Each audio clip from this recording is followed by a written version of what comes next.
Meus queridos irmãos, queria que os irmãos abrissem sua Bíblia no Salmo de número 32.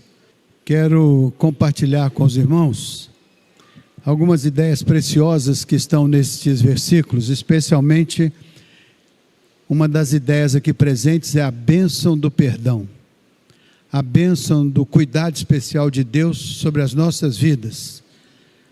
Também quero falar com os irmãos sobre a bênção que é nós podermos estar com a vida voltada para a certeza absoluta de que Deus cuida de nós. Qualquer que seja a dificuldade que estejamos enfrentando, não vamos desanimar, porque o Senhor está conosco.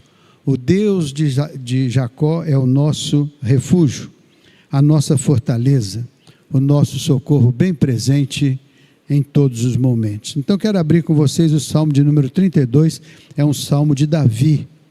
Davi tem muitos salmos na Bíblia e esse é um deles. E queria compartilhar com os irmãos, são 4 coisas importantes, ou 4 passos importantes neste Salmo. O primeiro passo é quando o Davi experimenta e fala sobre a desgraça que o pecado fez na sua vida. Depois ele fala como ele passou por uma experiência de confissão desse pecado perante Deus. Depois ele fala da experiência de como Deus perdoou e restaurou a sua vida. E depois ele fala que os resultados que ele experimentou desta obra de Deus na vida dele são maravilhosos e extraordinários. Então, esses 4 pontos estão ao longo desse salmo que eu vou ler com os irmãos. Bem-aventurado aquele cuja iniquidade é perdoada e cujo pecado é encoberto. Primeira coisa que Davi está falando é que ele tinha um elemento de iniquidade dentro da sua vida e tinha um elemento de pecado dentro da sua vida. O que é iniquidade? É o contrário daquilo que Deus é. A Bíblia diz que Deus é um Deus de retidão, equidade e justiça. Não é isso que Deus é? Um Deus de retidão, um Deus de equidade e de justiça. Quando nós praticamos a iniquidade, somos contrários à equidade que Deus é e pratica.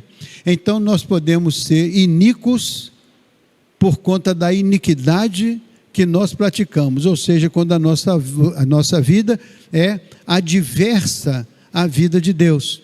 Quando os nossos valores são adversos aos valores de Deus, quando o nosso comportamento é incompatível com a justiça de Deus, quando a nossa vida é divergente da vida que Deus espera que vivamos para a sua honra, para a sua glória. É diferente de quando o Senhor se torna nosso pastor e nós nos tornamos ovelhas do seu pastoreio. Então o Davi está falando, bem-aventurado, feliz é aquela pessoa a quem o Senhor perdoa a iniquidade. Feliz é aquela pessoa a quem o Senhor perdoa o seu pecado. Diante de Deus, o seu pecado não é encoberto, ou seja, ele trata desta questão diante de Deus. Olha o verso seguinte. Olha só, bem-aventurado o homem a quem o Senhor não atribui iniquidade. Não é só o fato que ele não é praticante da iniquidade, segundo o entendimento dele, mas é aquele homem a quem o Senhor não atribui a iniquidade. Então, não é você que se diz uma pessoa pura de coração, é o Senhor que atribui sobre você uma declaração de que você é uma pessoa livre da iniquidade. Bem-aventurado é o homem a quem o Senhor não atribui a condição de iníquo, mas a condição de uma pessoa especial, em cujo espírito não há o dolo, em cujo espírito não há a coisa errada, não há a má intenção, não há o mal fazer, não há o mal ser. Então, bem-aventurado é aquele que, quando o Senhor olha para ele, não atribui para ele nada que pudesse ser representado pela iniquidade ou pelo espírito conturbado ou diferente do propósito de Deus. Veja o verso seguinte, diz assim, enquanto calei os meus pecados, olha aí as consequências do pecado do Davi, Ele diz: enquanto eu calei os meus pecados, envelheceram os meus ossos pelos meus constantes gemidos todo dia. Então Davi está dizendo: o fato de eu estar vivendo uma experiência pecaminosa, isso trouxe consequências para o meu próprio corpo. Envelheceram-se os meus ossos e a minha alma passou a viver uma agonia, gemendo dia e noite. Então é o sentimento emocional, é o sentimento afetivo, é o sentimento espiritual que passou por uma decadência na vida do Davi, porque ele disse: enquanto eu calei os meus pecados, enquanto eu retive os meus pecados, enquanto eu não falei com o Senhor sobre eles, enquanto eu não os resolvi na presença do Senhor, meus ossos envelheceram, minha vida envelheceu. A Bíblia diz que o coração contaminado descai o semblante. O semblante, ele mostra, ele revela o coração contaminado quando ele é descaído. Então você vê uma pessoa triste, uma pessoa abatida, às vezes pode ser por uma dor, por um sofrimento, mas às vezes pode ser por uma vida divergente, distante, desconectada da fonte da vida, que é o Senhor nosso Deus poderoso da criação. A Bíblia diz que a alegria do Senhor é a nossa força. Mas se a alegria do Senhor não encontra espaço na nossa vida, ela não pode ser força na nossa experiência, porque nossa experiência está ocupada com aquela iniquidade ou aquele pecado que afasta o divino da nossa experiência pessoal. Por isso que a Bíblia diz: santificai-vos hoje, porque amanhã o Senhor fará maravilhas no meio de vós. O que é santificai-vos hoje? Santificar-se hoje é entender que a sua vida santa ao Senhor é uma vida separada para a glória, a bênção e o cuidado do Senhor. Então, santo é aquilo que é separado para uso especial do Senhor. Não é porque é melhor ou pior do que os outros, é porque Deus separou aquela vida para ser de uso especial dele. Por que esse lugar chama santuário? Porque ele é separado para uso especial do Senhor, por isso ele é santo ao Senhor.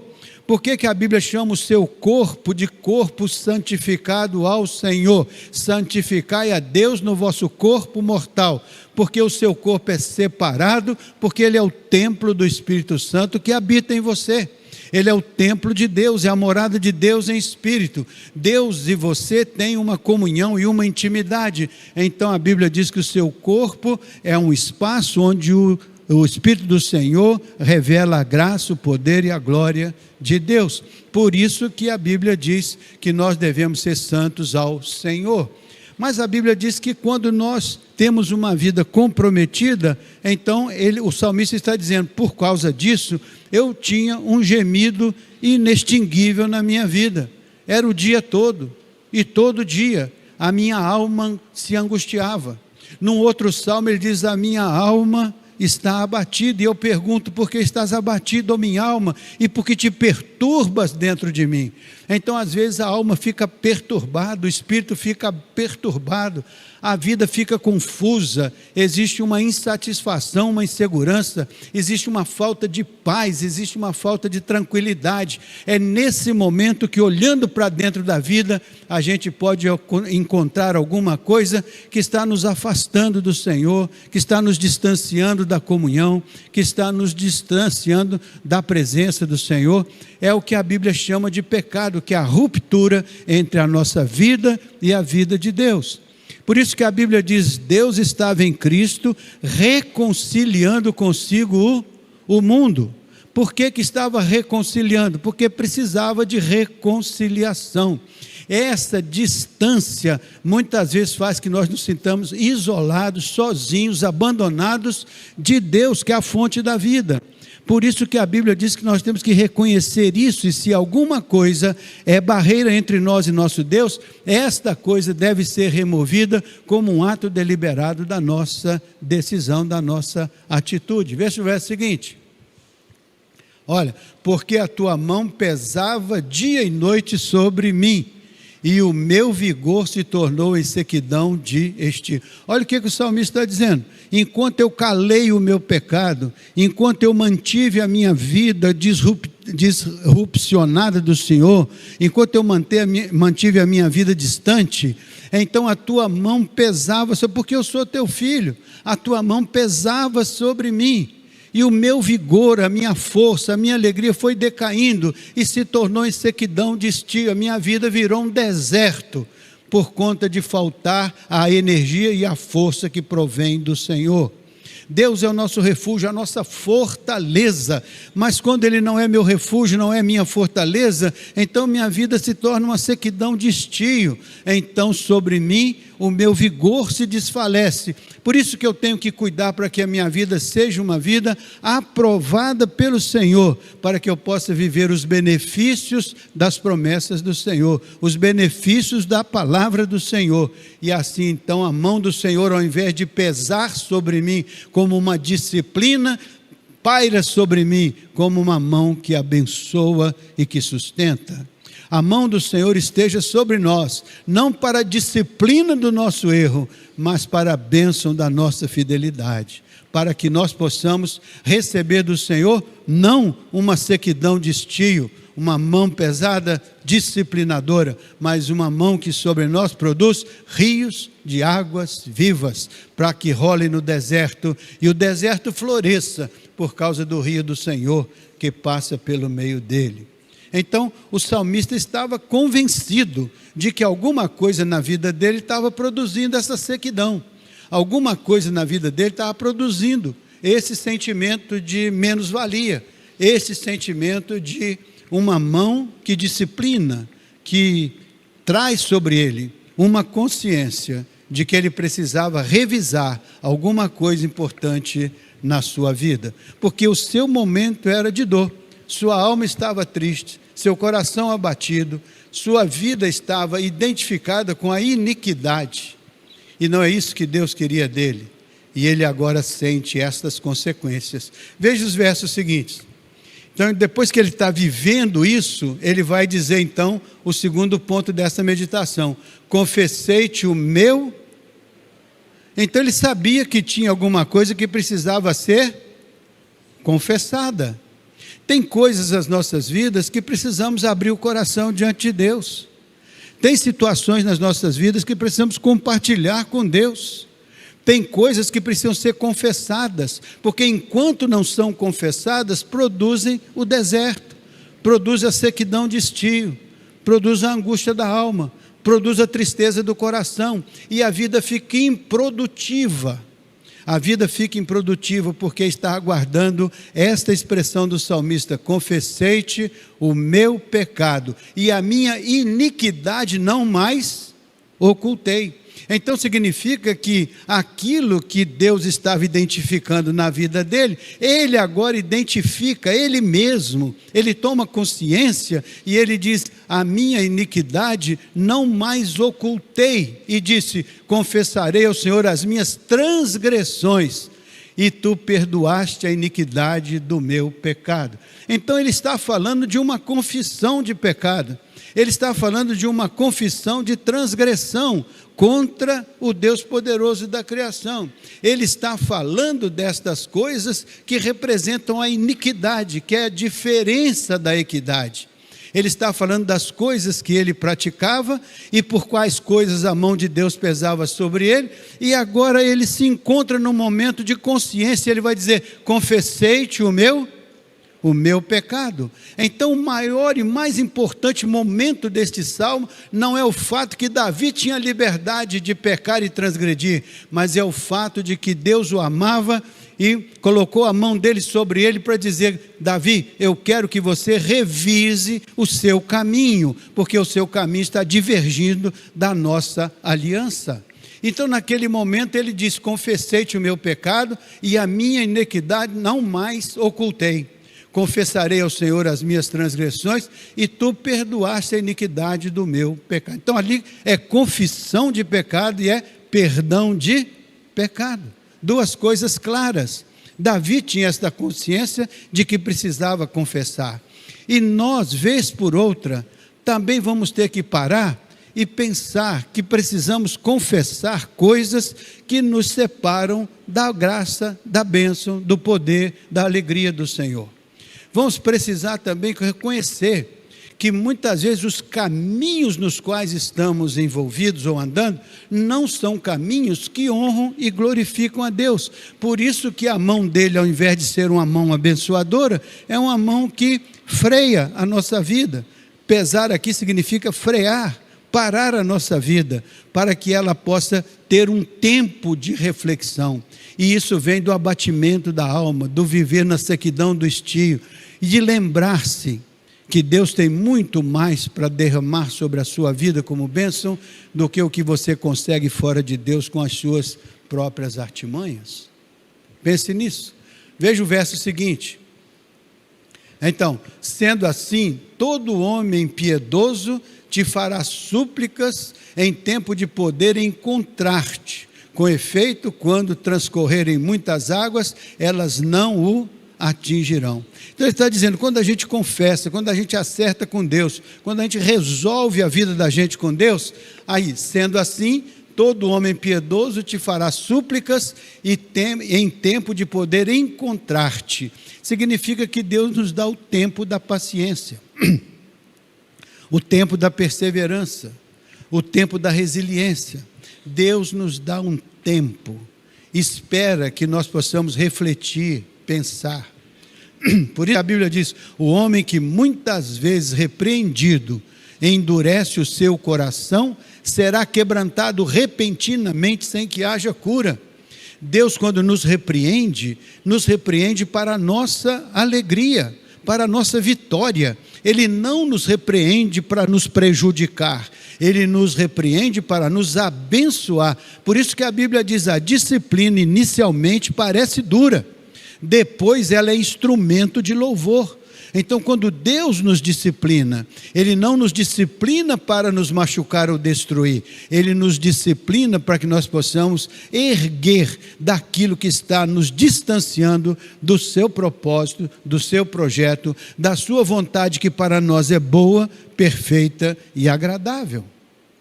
Então, veja só lá, encontrar-te com efeito, quando transbordarem as muitas águas, ou seja, quando vier a enchente, quando vier a tempestade, você acabou de ajustar a sua vida com Deus. Você está caminhando no meio de uma situação que era ruim para você porque era um deserto. Agora, mesmo que vire uma tempestade, é melhor você viver a tempestade com Deus ao seu lado do que viver a tempestade isolado do Senhor poderoso da criação. Quando os discípulos estavam no meio de uma tempestade, eles achavam que iam morrer, achavam que ia sossobrar, achavam que ia ser destruídos pela tempestade. Aí eles viram Jesus vindo por sobre o mar, e Jesus falou com ele, venha. Então muitas vezes você vai ver Jesus no meio da tempestade, mas você não vai sossobrar, você não vai afundar, não é porque você é um marinheiro muito bom, não, é porque quando vierem as muitas águas, Ele já acertou a sua vida com Ele e a vida dele com você. A aliança foi restaurada, o cuidado, a proteção do Senhor foi novamente restabelecida sobre você. Aquilo que o pecado rompeu, aquilo que o pecado fez disrupção, aquilo que o pecado separou, aquilo que Deus perdoou pela sua confissão sincera e verdadeira. E então agora Ele te restaura e te faz vencedor. Veja só lá um pouco mais para frente. Tu és o meu esconderijo, tu me preservas da tribulação e me cercas de alegres cantos de... Quando eu confessei os meus pecados, o Senhor me perdoou. A Bíblia diz que agora o meu coração está pacificado diante da presença do Senhor. A mão do Senhor já não é mais um peso sobre a minha vida por causa da incoerência da minha vida, por causa do desajuste da minha vida. A mão do Senhor agora é o meu esconderijo. O braço do Senhor é como as asas que me abrigam, que me agasalham, assim como a galinha faz com seus pintinhos. E Jesus disse certa feita: quantas vezes eu quis te juntar, mas tu não quiseste. Aqui o salmista está agora reconhecendo, depois da provação, depois do arrependimento, depois da confissão, depois de ajustar a minha vida com o Senhor, tu és o meu esconderijo, tu me preservas da... Antes daquilo ele estava atribulado, antes daquilo seu coração estava indeciso, inseguro, antes daquilo ele estava se sentindo num deserto, antes daquilo a sua alma estava perturbada. Agora tu me cercas de alegres cantos de livramento. Amém, meus irmãos? É isso que a Bíblia ensina que a gente deve fazer para ajustar a vida com o Senhor. Por isso que a Bíblia diz: Deus estava em Cristo reconciliando consigo o mundo. Para que reconciliar? Para poder ser o nosso esconderijo seguro, para poder ser a nossa força, para poder ser a nossa alegria, para poder ser o nosso caminho, para poder ser a nossa segurança, que nós não tínhamos nem éramos, porque estávamos longe, divorciados dele, mas agora reconciliados com ele, temos esta bênção. Próximo. Olha só: instruir-te-ei e te ensinarei o caminho que deves seguir, sobre as minhas vistas te darei o quê? É bom ou ruim isso que o Senhor está falando conosco? É uma coisa boa da gente sentir, ou é alguma coisa que eu prefiro trocar por um pecado que eu estou praticando? Claro que eu vou acertar a minha vida com Deus, porque o que eu quero de Deus é isso aí, que Ele me instrua nos caminhos que eu devo andar, que Ele abra as portas certas que eu devo atravessar, que Ele feche as portas erradas que eu devo evitar, que Ele me faça um passageiro da existência, sempre com a certeza de que Ele é o meu pastor, sua vara e seu cajado me consolam. Ainda que eu andasse pelo vale das sombras da morte, eu não temeria, porque tu estás comigo, a tua vara e o teu cajado me consolam. Ele vai ensinar o caminho que eu devo seguir. Eis o caminho, andai nele. É assim que a Bíblia diz, e aponta o Senhor como sendo o nosso caminho, a palavra do Senhor como sendo a nossa instrução. O próprio Senhor Jesus Cristo diz: eu sou a porta, através da qual você pode passar para encontrar o caminho que sou eu, a vida que sou eu, a verdade que sou eu, para você se sentir seguro na caminhada que você está fazendo. Se você caminha com o Senhor, você tem segurança e tem estabilidade. Sobre as minhas vistas te darei, ou seja, você vai estar debaixo das vistas do Senhor. Mas quando a gente peca, a gente quer se esconder do Senhor. Quando a gente peca, a gente quer evitar os olhos do Senhor, a gente quer evitar a presença do Senhor. Vide a nossa história pregressa do nosso primeiro pai, o Adão, quando ele e a Eva cometem o pecado lá perante a face do Senhor, lá no jardim do Éden, e a Bíblia diz que o Senhor vinha na viração do dia conversar com eles. E naquele dia o Senhor veio falar com eles, mas eles não estavam no lugar do encontro. E o Senhor faz a pergunta: onde estás, Adão? E ele disse: eu me escondi, Senhor, porque tive medo. Pela primeira vez o homem teve medo quando desobedeceu a Deus. O medo vem da nossa instabilidade, da nossa insegurança, da ameaça que sentimos, porque não estamos alinhados com o projeto e o propósito de Deus. Então, lá está o Senhor Deus dizendo: você tem sobre você as minhas vistas, e eu trabalho por aconselhar você no caminho que você deve andar. Quer ser instruído pelo Senhor? Quer estar sobre o olhar amoroso e protetor do Senhor? Então, confesse os seus pecados, fale com o Senhor sobre a sua vida pessoal e íntima, ajuste-se com o Senhor, seja um crente segundo o coração de Deus, e você terá essa bênção prometida pelo Senhor. Veja o próximo, diz assim: não sejais como o cavalo.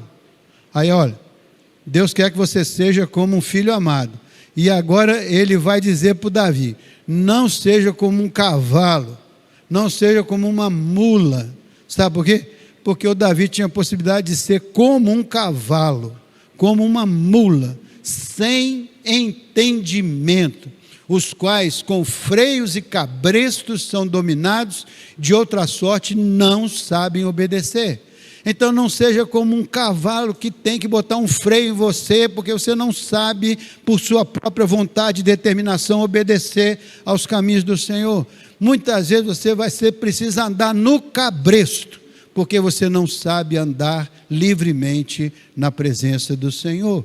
Então a mão do Senhor pesa, e às vezes Ele põe uma guia na nossa vida, para mostrar qual é o caminho, porque Ele nos ama, Ele é um Pai amoroso, Ele não quer ver a gente na beira do precipício, Ele não quer ver o diabo empurrando a gente para a gente quase cair, Ele quer parar essa coisa toda, e Ele diz, nem que eu preciso botar um cabresto em você, mas você não vai pelo caminho da maledicência e da maldade, do caminho da iniquidade, você vai andar nos meus santos e retos caminhos, porque você é meu filho amado, e eu te amo, e eu te preservo. Então, se Deus puser um cabresto em você, não se estranhe, porque é para o seu bem, é para evitar que você faça bobagem.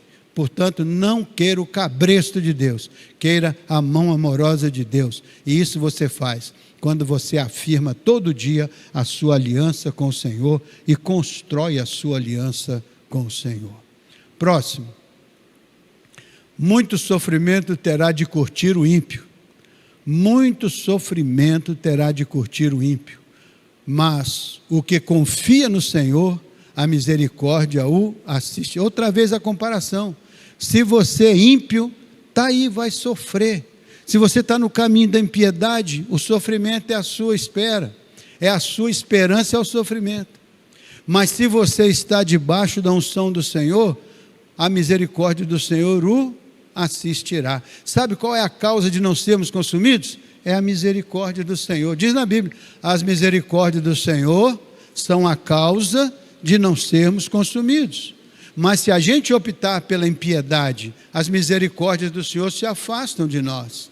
E aí nós vivemos por conta e risco das nossas escolhas insensatas. É preciso que a gente faça a escolha certa, que a gente tome as decisões certas. E para isso é preciso ter discernimento, entendimento. Por isso que o Espírito Santo nos guia em toda a verdade. E não só guia, ele convence a gente. E a gente tem que ser muito cabeça dura, muito mula no cabresto, para não aceitar a disciplina do Senhor. A disciplina do Senhor é boa, é para nos ajudar a sermos homens e mulheres melhores do que seríamos sem as misericórdias do Senhor. Né? Próximo. Terminou aí? 32, vai até o número 11, né? Qual é aquele? É o 11? Está aqui atrás? É o 11? 11, olha aí, chegando na reta final. Olha só, ao resultado final. Alegrai-vos no... Você vai se alegrar no pecado que você eventualmente comete? Vai se alegrar naquele caminho que desvia? Vai alegrar? Não. Eu vou me alegrar no Senhor. Vou me regozijar no Senhor. Vou me estabelecer numa comunhão com o Senhor. Então está dizendo, ó justos, exultai, vós todos que sois retos de coração. O que nós queremos ser? Retos de coração. Que vence a iniquidade, que vence a maldade, que vence o pecado, que vence os desvios, que vence as disrupções, que vence as contradições da vida, da fé, e queremos ajustar nossa vida às alianças com o Senhor, aos caminhos do Senhor, aos ensinos da palavra, à liderança do Espírito em nossas vidas, inspirando-nos a caminhar segundo o propósito de Deus, fazendo das nossas vidas, homens e mulheres, segundo o coração de Deus. Quando Deus fala sobre Davi, ele diz assim, achei a Davi, varão segundo o meu coração, e que executará a minha vontade. Mas o Davi que escreveu esse salmo. O Davi teve pecados na sua vida, mas Deus não rejeitou o Davi por causa dos seus pecados. Ele aceitou o Davi por causa da sua atitude de confissão, arrependimento e transformação de vida. Então Deus não quer que ninguém se perca. A Bíblia diz que ninguém se perca, mas que todos venham ao conhecimento do Senhor, e por conhecerem o Senhor e a palavra do Senhor, ajustem sua vida ao caminho do Senhor e glorifiquem a Deus nos corpos mortais. Faz sentido isso? Então, 4 coisas aí. O pecado atrapalhou a vida do Davi, fez a mão de Deus pesar sobre ele, fez ele sentir-se num deserto. O pecado foi ruim para ele, mas ele confessou os seus pecados. Ele abriu o seu coração e ele falou com o Senhor e confessou aquilo que o atrapalhava de ter uma relação com o Senhor. A Bíblia diz que o Senhor teve misericórdia dele e o perdoou. Perdoados são os teus pecados. Deus o perdoa. E então no final, Deus fala que você vai ser uma bênção, vai se alegrar no Senhor, vai regozijar-vos no Senhor, vai exultar no Senhor, todos os que são retos de coração. Essa retidão significa a nossa intenção de fazer a coisa certa, andar nos caminhos do Senhor. E se alguém pecar, disse o apóstolo João, se alguém pecar, temos um advogado diante de Deus, Jesus Cristo justo, que nos perdoa os pecados. Seu sangue nos purifica de todo pecado. Acredita nisso? Então cante conosco um hino muito bonito que diz: canta minha alma, canta ao Senhor, pelas muitas bênçãos que Ele tem derramado sobre cada um de nós. Amém?